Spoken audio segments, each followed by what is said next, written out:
El macroscopio es un instrumento que permite ver de cerca algo grande, y esa será nuestra intención.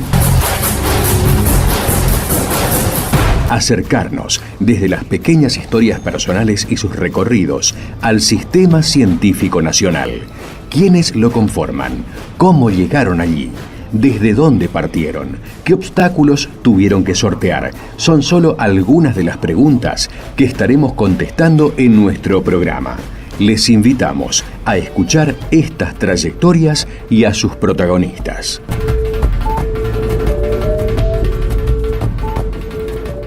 Buenas tardes, estamos aquí en Macroscopio, retornando para este nuevo ciclo 2024. Hoy tenemos el gusto, el placer, el honor de hablar con el doctor Facundo Saxe. Facundo es profesor y doctor en letras, es investigador de CONICET, se dedica a sus investigaciones, son sobre disidencias sexogenéricas y sus fuentes, digamos, son la literatura, el arte, la historieta y el cine. Se desempeña en el Instituto de Investigaciones en Humanidades y Ciencias Sociales de la Universidad Nacional de La Plata y hoy lo tenemos aquí con nosotros. Buenas tardes, Facundo, y mil gracias por estar acá. Buenas tardes y gracias a ustedes, a vos por la invitación, por favor. Facundo, contame un poquito, siempre hablamos de los recorridos del personal científico, de CONICET y universidades. ¿Cómo fue que hiciste tu formación en letras? ¿Cómo nació ese amor por las letras? Mira, yo soy nacido y criado en Chubut, en la provincia del Chubut, y siempre me gustó mucho escribir y leer. Leo desde muy chiquito y como que fue medio natural el camino de empezar a estudiar letras, porque me gustaba la literatura, me gustaba mucho la producción cultural, no solo la literatura sino también el cine, las historietas desde muy chico, y que fue como un camino natural, cuando tenía que pensar, justo en ese momento mi familia podía llegar a pensar en financiar al menos el principio de una carrera universitaria. Después nos agarró el 2001, y empecé letras en la ciudad de La Plata. Uh-huh. Me moví desde Esquel, en la cordillera del Chubut, hasta La Plata, y acá empecé a estudiar letras. Uh-huh. Y enseguida me gustó la carrera. Hay vocacional de que a mí leer es una tarea que me fascina, y la carrera de letras acá es una carrera que exige muchísima lectura, y bueno, me fue llevando el camino ahí, y fue algo que como que nunca, no lo pensé demasiado, pero me llevó solo, fue muy natural. Bien. Me decís, bueno, por supuesto te formaste en universidad pública. En la Universidad Nacional de La Plata, exacto. Bien. Yo empecé a fines de los 90 la carrera, la terminé no me acuerdo exacto qué año, pero 2006 creo que la terminé. Uh-huh. Y el profesorado en letras, ¿no? Uh-huh. Enseguida acá, en ese momento un momento de mucha beca CONICET, alrededor de 2007-2008. Claro. Yo me presenté a mí me pasaba que yo me recibí trabajando en la librería y trabajando en docencia en escuelas en los últimos años que daba clases. Uh-huh. Y después me interesaba mucho seguir leyendo como tarea de investigación, ¿no? Uh-huh. Y ahí apareció enseguida la posibilidad de decir, bueno, ¿y si hago algo más? Y yo venía trabajando con una investigadora acá en La Plata, en una cátedra de literatura, que es la literatura alemana, de la UAMBA, uh-huh. Y medio como que fue mi lugar de inserción académico.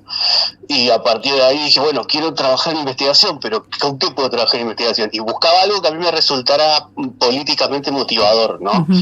Y yo, identificándome dentro del colectivo LGBT, enseguida pensé, bueno, quiero investigar sobre cuestiones que tengan que ver con la diversidad sexual, y armamos un proyecto de beca doctoral, me presenté a becas, varios sistemas, varios convocatorias de beca, y terminé entrando en la de CONICET. Bien. Con un proyecto justamente para investigar literatura y cultura y disidencias sexuales de forma comparada, porque yo trabajo con lo que se llama estudios comparados o literaturas comparadas, uh-huh. entre distintos espacios siempre, ¿no? Hay un eje que decía, como yo estaba en una cátedra alemana, literatura española y literatura argentina. Lo que no te pregunté antes, y me interesaría que sí me comentes, si hay otros profesionales en tu familia o sos el primero en acceder a educación superior. Yo soy el primero y capaz el último.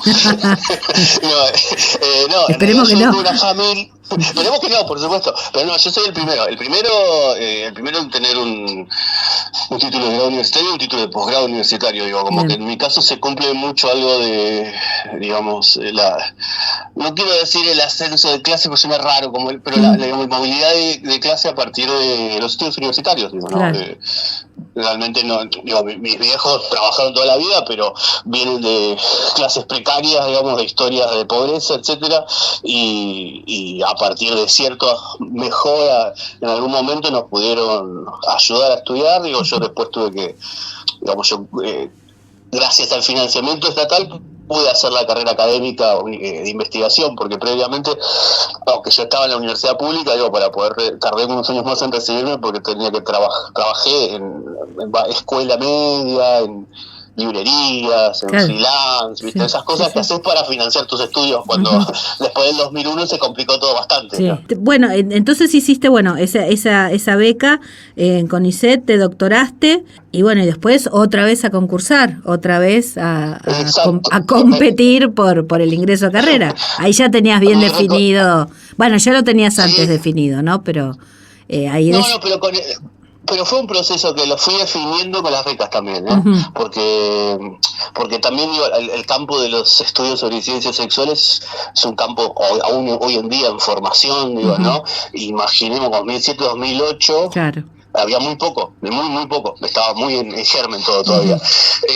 Después, gracias a las leyes, ¿viste?, de matrimonio, identidad de género y varias otras más, posibilitaron otras cosas que empezaron a aparecer en las universidades también, ¿no? Pero en la previa era muy diferente el momento. Yo hice ahí la beca CONICET, que el viejo sistema, que era la de 3 y 2 años, claro. Digo, pude hacer el doctorado por esos 5 años. Después estuve 2 años sin beca porque no me salió la postdoctoral, así que estuve trabajando en la universidad, en escuela de vuelta. Como para ver el recorrido, ¿viste? No es tan sencillo como lo dicen a veces. No, para nada. Y después ahí entro en la beca postdoctoral y me presenté varias veces, creo que 3 o 4, el ingreso a carrera de investigador científico, ¿viste?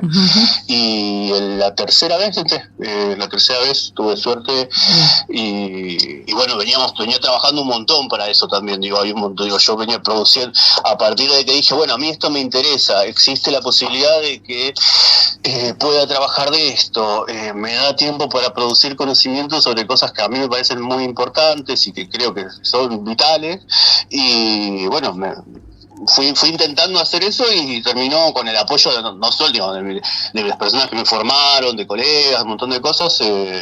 Terminé ingresando en el diciembre de 2016, el ingreso definitivo fue en 2017. Bien. Y a partir de ahí, bueno, ¿viste?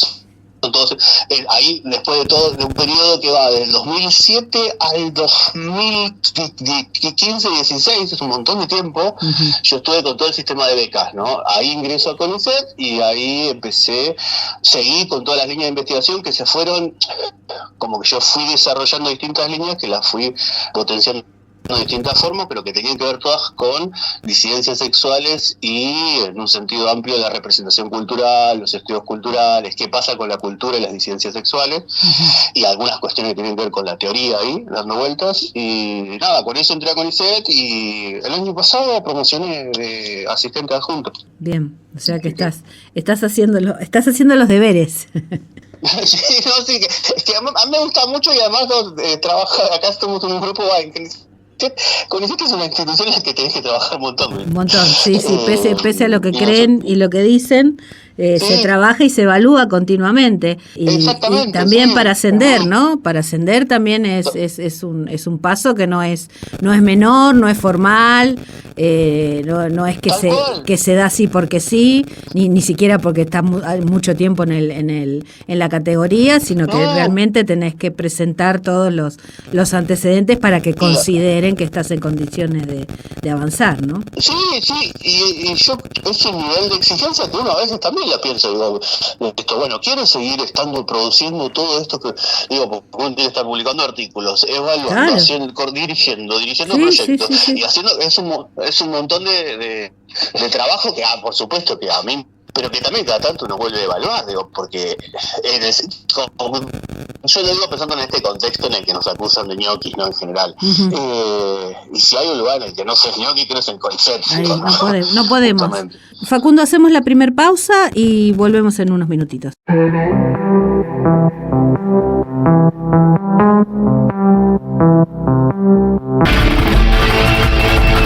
Macroscopio, para ver de cerca a nuestros científicos. Continuamos hablando con el doctor Facundo Sachse. Bueno, estamos en los inicios de su formación, de su ingreso a CONICET, y nos contabas, bueno, que ya habías tenido previas experiencias al ingreso de trabajar en equipo y bueno, después fuiste haciendo tu caminito de dirigir, formar, y sos una persona, bueno, que produce mucho y que tiene muchas redes, ¿no? No solo redes sociales, sino también redes de trabajo con equipos de diferentes lugares. Exacto, sí, yo al trabajar además en una cátedra que se dedica a literatura extranjera en diálogo con la cultura argentina, ¿no? Pero digo, la cátedra de literatura alemana, por ejemplo, trabajamos los vínculos, hacemos trabajo comparativo entre nazismo y dictadura, por ejemplo, ¿no? Y cómo se representa en la literatura. Eso nos ha hecho, digamos, nexos con grupos internacionales. Digo, yo he trabajado con grupos de Alemania. El año pasado estoy trabajando con una cátedra libre de la universidad Jean Jaurès de Toulouse, con un grupo que trabaja con disidencias sexuales en Latinoamérica, que fui allá, di clases, financiado por el gobierno de Francia, ¿no?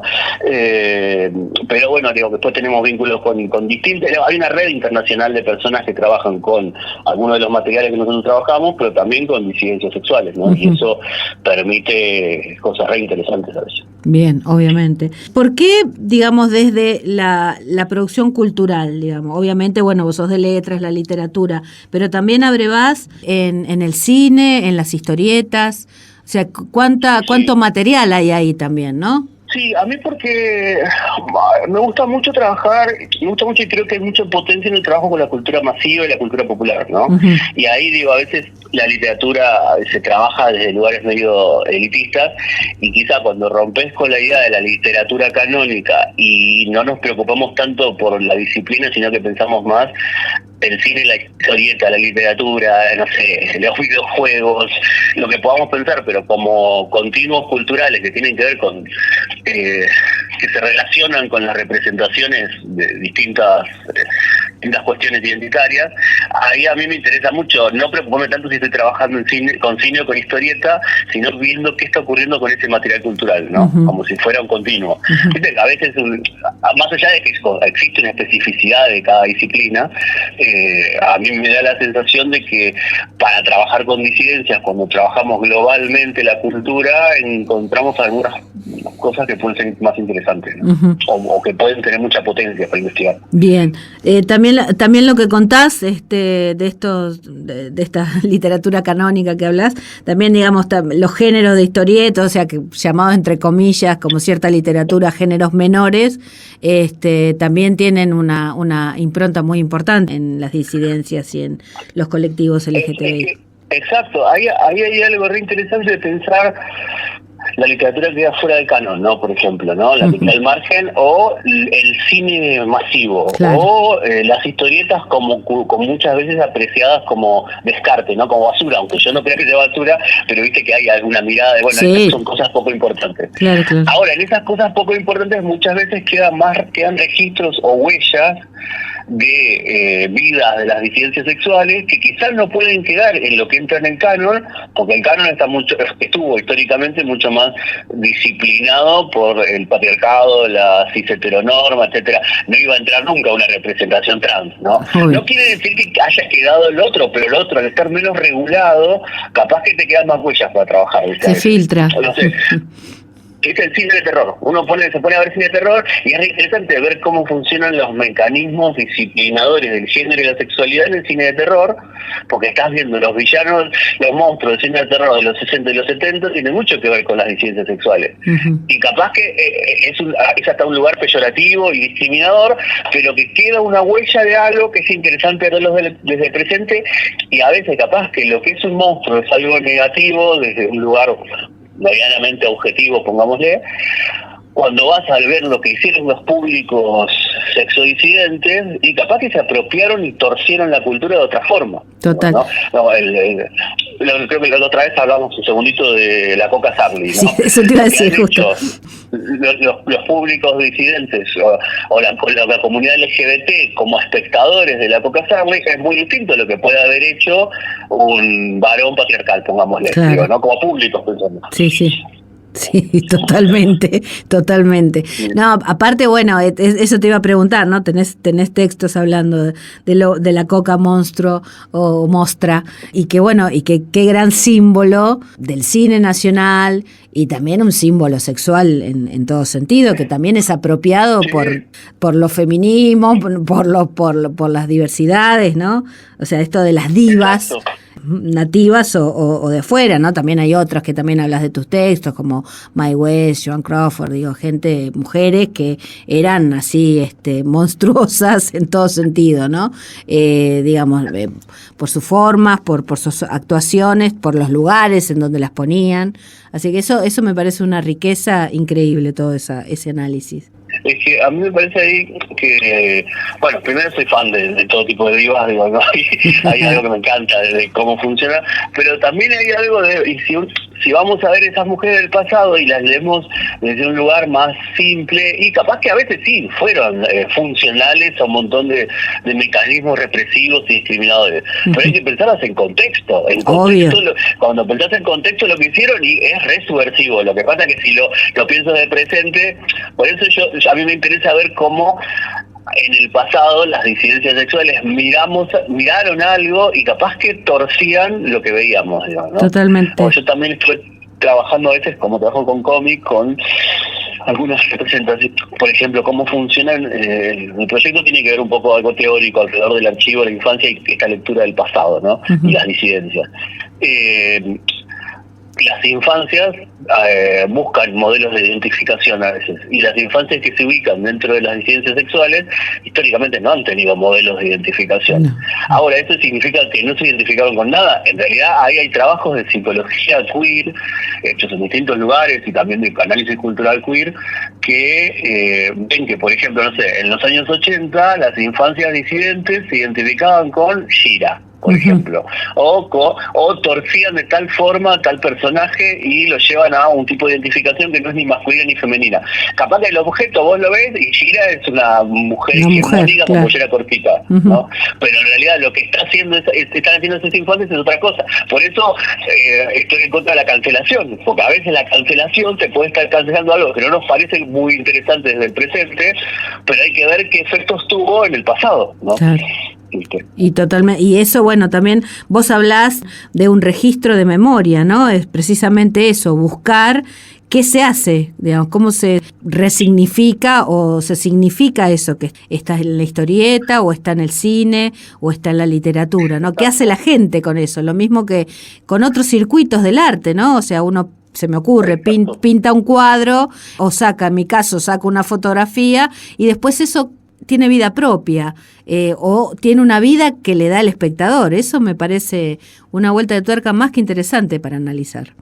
Sobre todo en el caso de esto que me contás, ¿no? A mí mi campo específico es esto de trabajar con la cultura desde los estudios comparados y las disidencias sexuales. Por eso trabajo con cosas que uno dice, ¿por qué está mezclando esto de distintos lados? Digamos, porque la idea es como hacer un caos epistemológico a propósito, pero que me lleva a pensar ahí cómo funciona la cultura como archivo, ¿no? Como archivo a veces de memoria, a veces porque la pregunta es ¿qué pasa cuando no hay archivo? ¿No? Claro. Porque en muchos casos las disidencias, yo hace años decía que las disidencias no estaban en la cultura y en la historia del pasado, en realidad era un error, porque lo que te das cuenta es que están borradas o están como nota en pie, y a veces no están, pero aunque lo que no existe igual deja huella, ¿no? Y bueno, y esa huella tiene algún tipo de efecto. A mí a veces uno se pone a buscar pequeñas cosas que son esos registros de las disidencias a veces, ¿no?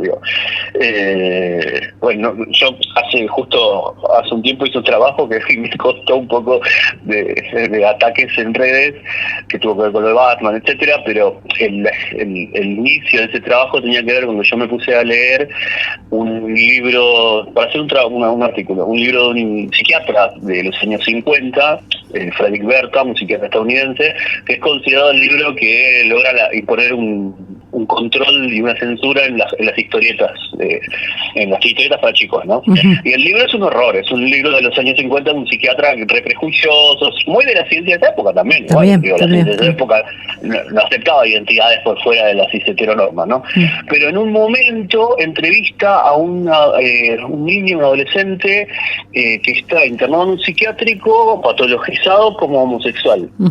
Y ese niño en la entrevista cuenta que él se identificaba con Batman y Robin, uh-huh, y que a él le gustaría tener una vida como tenían Batman y Robin, ¿no? Y vos ves el libro es un horror, porque el libro es un archivo del odio, ¿no?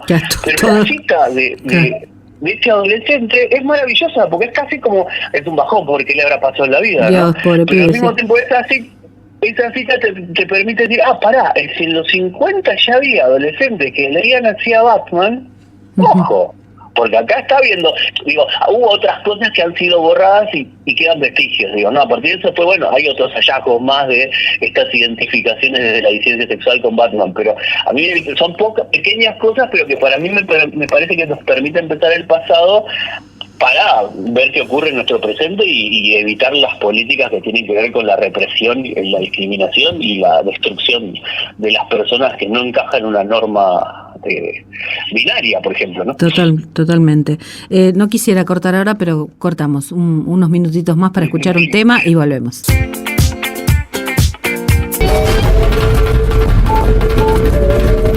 Macroscopio. Ver de cerca algo grande.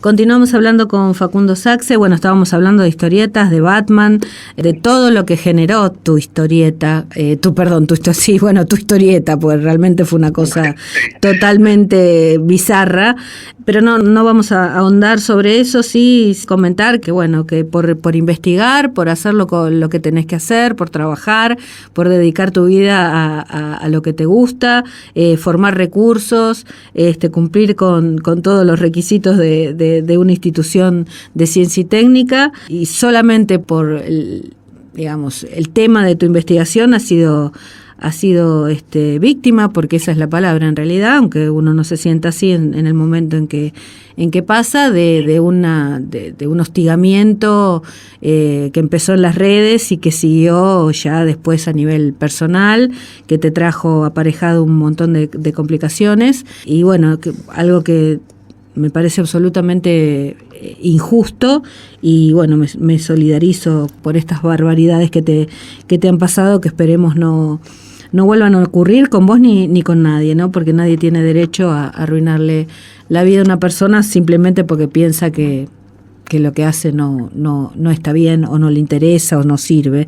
Así que todo esto por aquella historieta y aquel análisis que nos estabas contando, eso que a mí me pareció absolutamente revelador, ¿no? Es decir, cómo ese pibito, esa criatura, ese adolescente, pese al contexto de represión y de patologización, se permite de todas maneras entrar por ese intersticio y ver otras cosas, ¿no? Que muchos después, eso era parte de la juerga de lo que era la serie también después que se dio en la TV de Batman y Robin, ¿no? O de otros personajes así con aspectos muy particulares, ¿no? Sí, yo ese trabajo lo tengo, va a salir este año publicado, y yo vinculo ahí con otros personajes que aparecen y con algunos hallazgos que tienen que ver con el archivo también, ¿no? Uh-huh.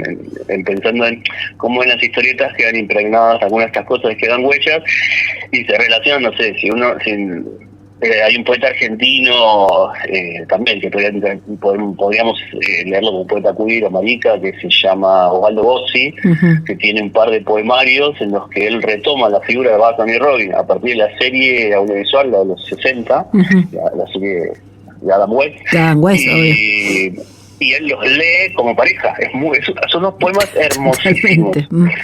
Los batipoemas se llaman. Y tiene varios libros que hace ese juego con los personajes, pero porque está tomando algo que da vueltas en la cultura en ese momento también, ¿no? Y lo toma desde una enunciación sexoincidente.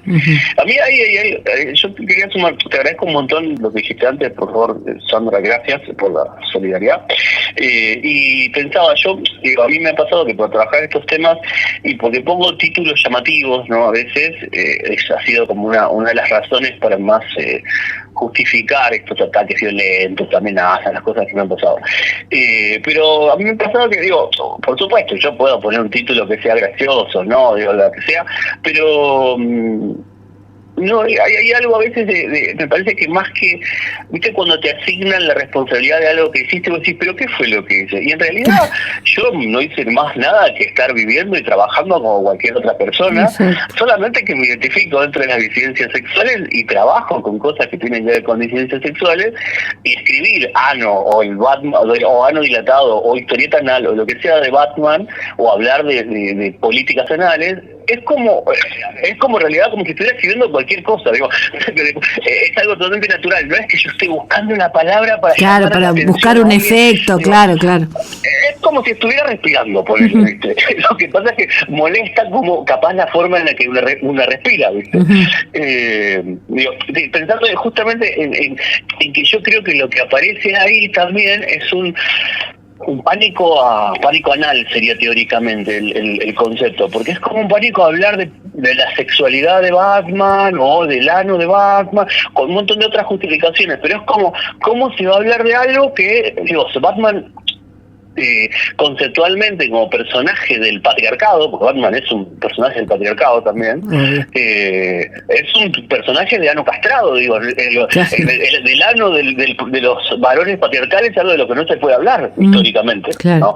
Por eso digo, es la idea de ano cerrado, son conceptos que vienen de varios teóricos, entre otros Paul Preciado, pero muchos otros, no solo Preciado. Pero bueno, ahí hay algo de como que la descontextualización, las operaciones que asocian en redes, la tergiversación de lo que está en la web de CONICET o en mis propias redes personales son lo que generan estos ataques virulentos que vienen desde un sentido común que no se hace cargo de que está plagado de prejuicios, digamos. Totalmente. Bueno, eso es importante. Y que además, como bueno, vos has comentado en otras entrevistas o en otros escritos, se quedan con el título, o sea, nunca avanzaron, nunca vieron por qué estabas hablando de eso, en qué contexto, en qué, digamos, solo el título, que es lo que molesta. Si fueras proctólogo, por ahí no te lo endilgaban, pero siendo doctor en letra, no corresponde. Con la idea además de que hablar de ciencias sociales y humanas, ¿no?, en el sentido amplio, es algo inútil, no sirve para nada, ¿no? Claro. Desde ese otro prejuicio que también circula, pero bueno, ahí también digo yo, no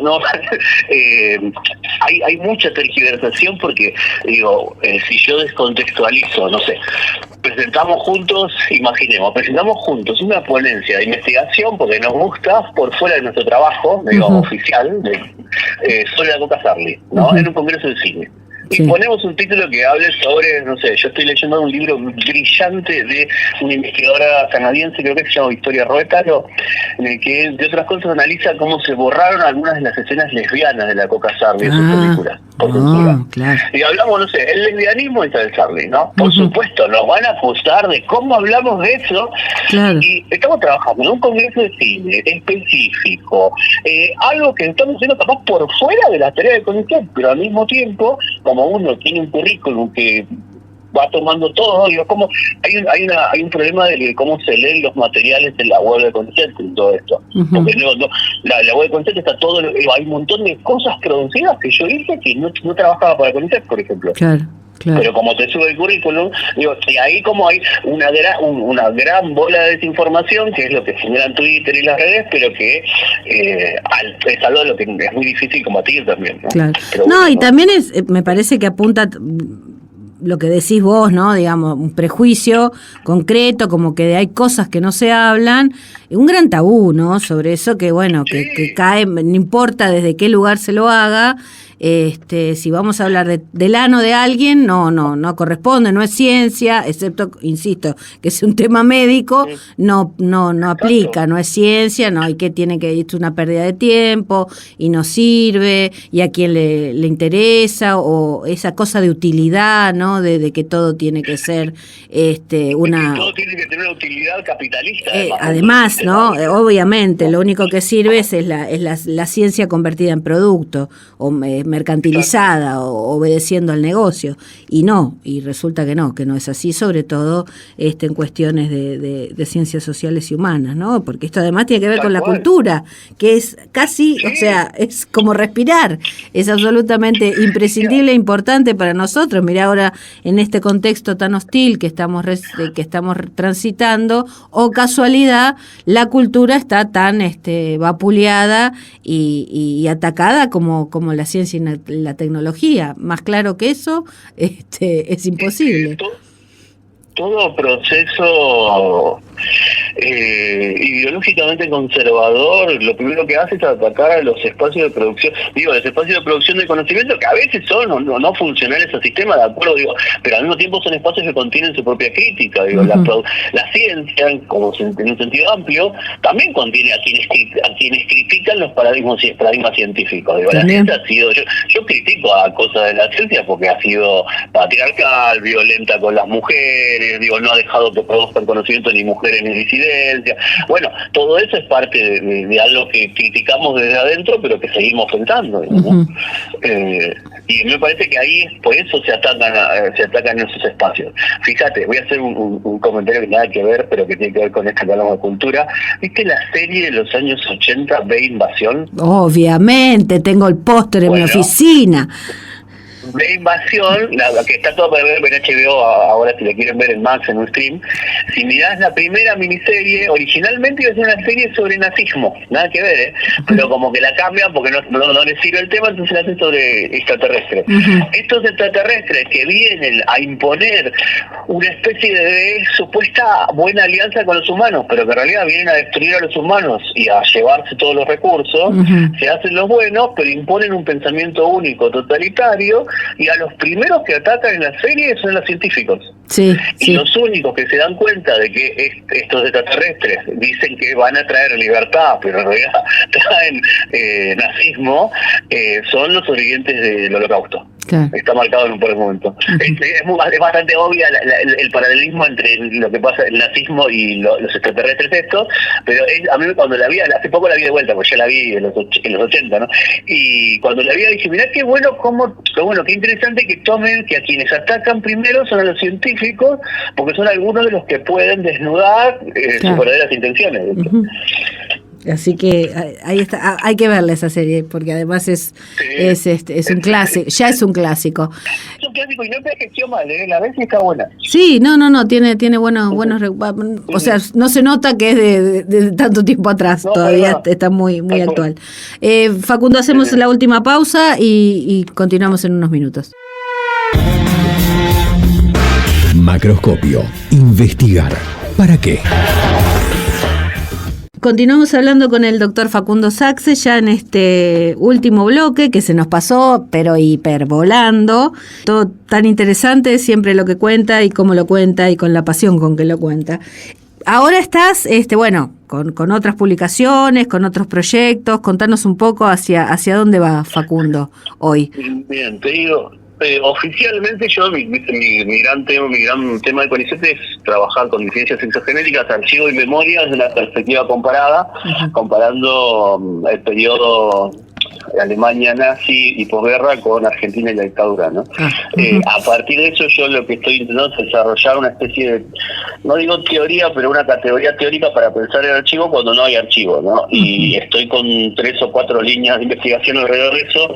Una tiene que ver con las historietas y cómo funciona el archivo en las historietas y las ciencias. La otra tiene que ver con estar pensando el cine, y ahí estamos pensando algo de la Coca Sarli y otros personajes de la cultura también dando vueltas.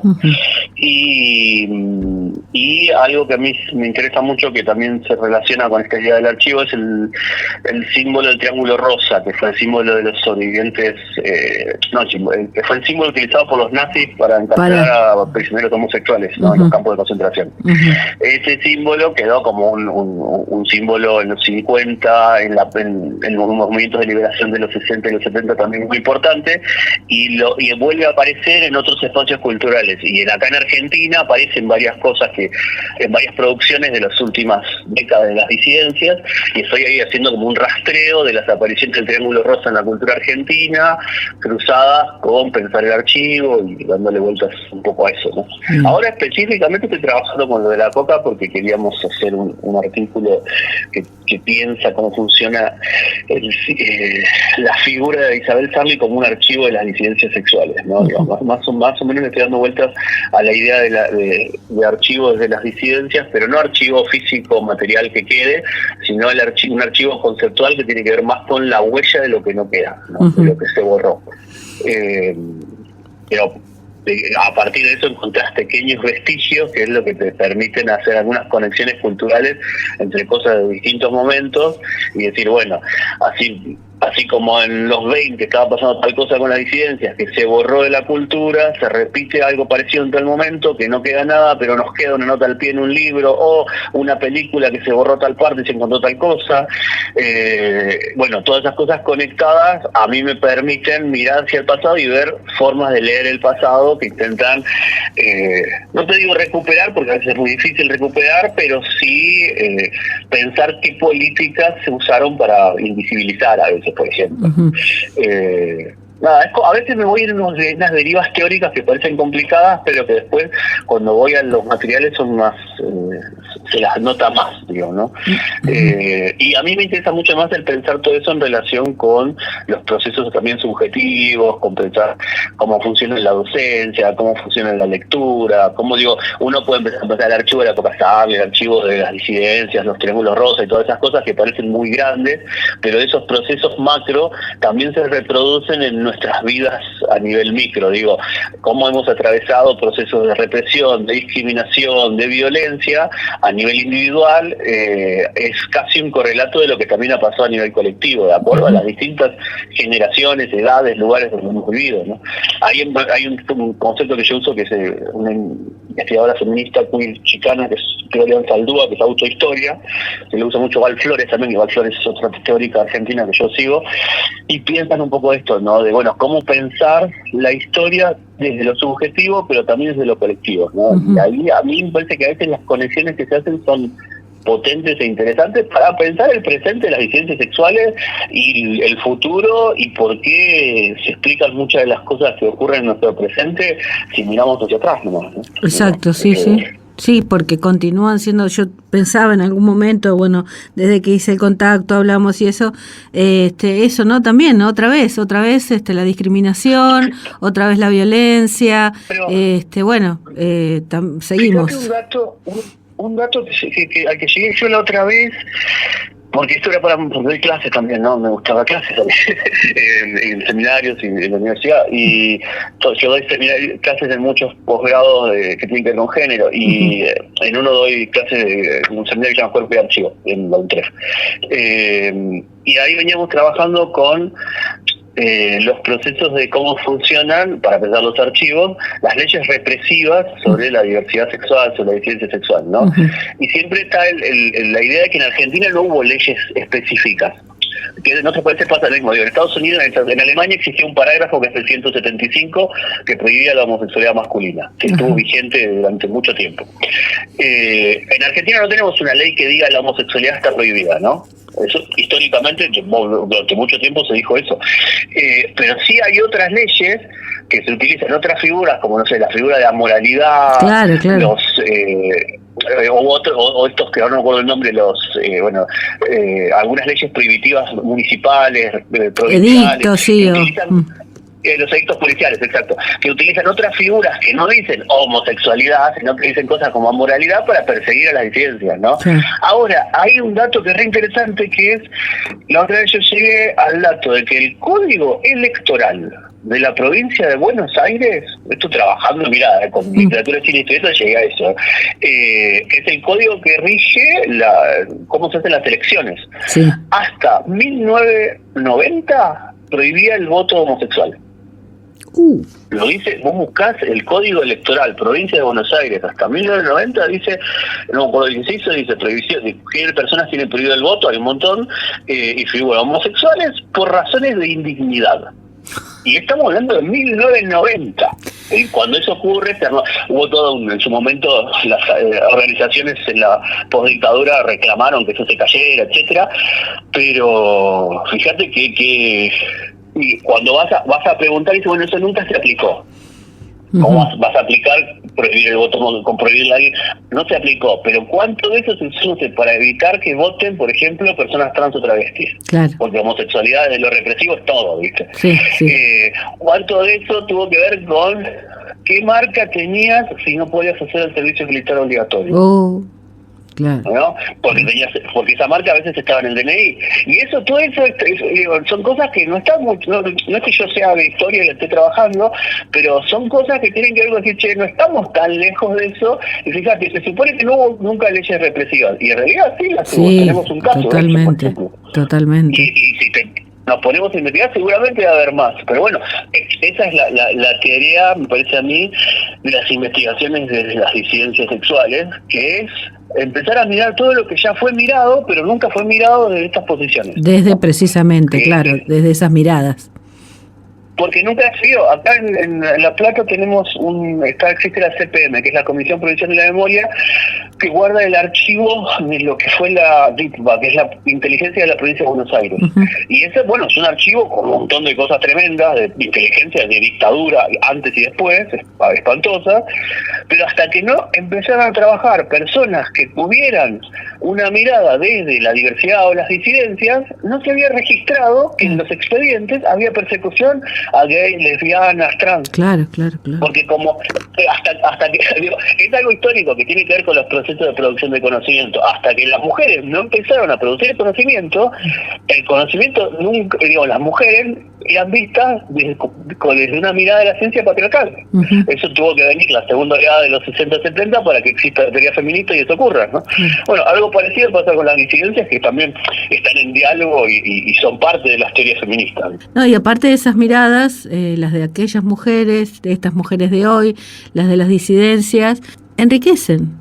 O sea, dan cuenta de una diversidad que existe, la visibiliza, y qué mejor que eso, ¿no? Que conocerlas, saberlas y respetarlas, ¿no? Porque uno es eso, un ser humano diverso en el mundo y puede aportar de diferentes maneras a una visión del mundo para mejorarlo, además, ¿no? Para hacer que haya lugar para todos y no solo para cierta gente de cierta forma, con ciertos gustos, con ciertas tendencias. Así que es importantísimo y que sigan profundizando sobre eso y todo lo que vas encontrando, ¿no? Estas cosas que me decís vos, digamos, cómo llegaste al código electoral y bueno, y de repente te encontrás con esto que seguramente, obviamente, como decís vos, encontrarás huellas e historias que den cuenta de esta normativa, ¿no? De normatización de los cuerpos y de las personas.